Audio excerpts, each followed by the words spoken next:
আশা করি সবাই ভালো আছেন, সুস্থ আছেন। স্পেশাল মুড়ি বানাবো, তো চলুন দেখে নিই আজকে আমরা কি মুড়ি বানাচ্ছি।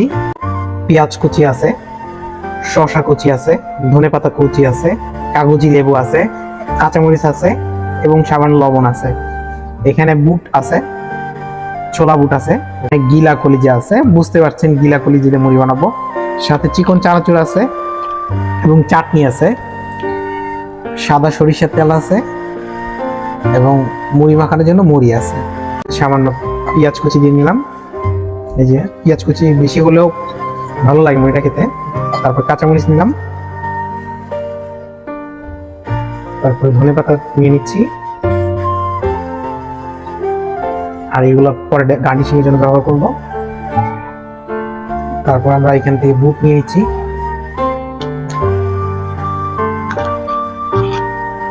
বুট নিয়ে নিলাম।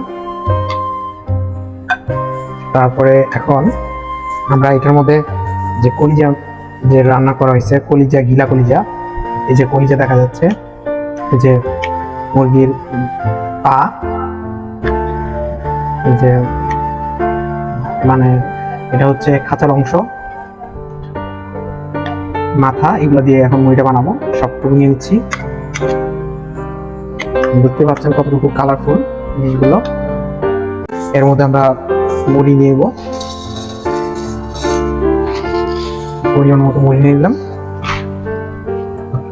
তো এখন আমরা এটাকে সুন্দর মতো মিক্সিং করবো। একটু তেল দিয়ে নিচ্ছি, সরিষার তেল। তারপরে চানাচুর দিয়ে নিব, চিকন চানাচুর।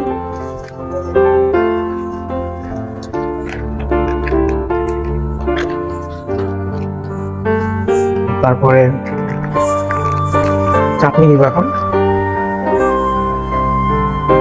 চাটনিটা আসলে মুড়ির অন্য কোনো ফ্লেভার টেস্ট দেয়,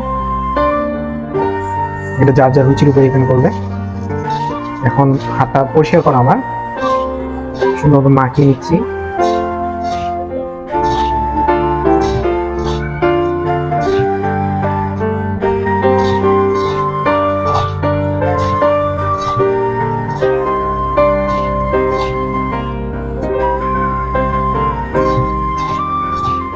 শসা দিয়ে গার্নিশিং করে নিচ্ছি।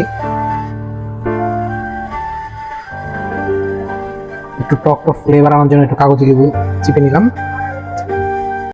মুড়ি বানিয়ে ফেললাম। বিসমিল্লাহ।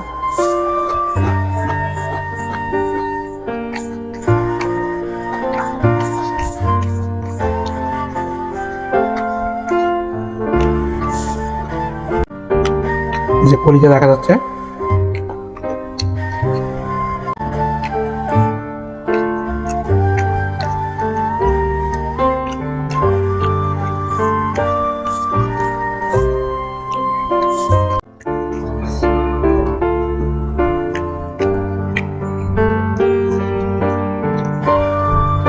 সব ভালো থাকবেন, আল্লাহ হাফেজ।